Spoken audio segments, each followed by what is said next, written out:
ay tuturuan ko kayo kung paano magmaneho ng sasakyan. Siguraduhin nasa neutral ang kambyo. Ilagay ang seatbelt.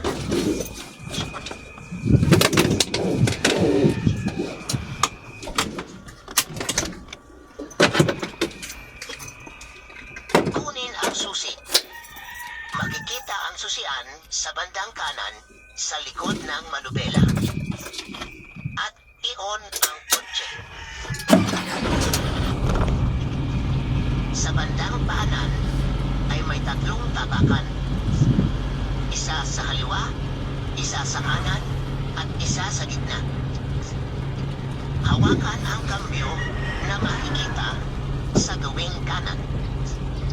Apakan ang nasa kaliwang tapakan habang nakaabang naman ang kanang paa sa kanang tapakan. Hilahin pakaliwa ang kambyo at itulak pataas. At dahan-dahang bitawan ang handbrake. At dahan-dahang bitawan ang kaliwang tapakan sa kaliwang paa. Habang tingnan ang tapakan sa kanang paa. Ayos. Ayos, madali lang pa. Madali lang pala. Galing naman. Paano bumilis? Idiin mo pa ang tapakan sa kanan. Saya. Dali lang pala. Paano huminto? Magpreno?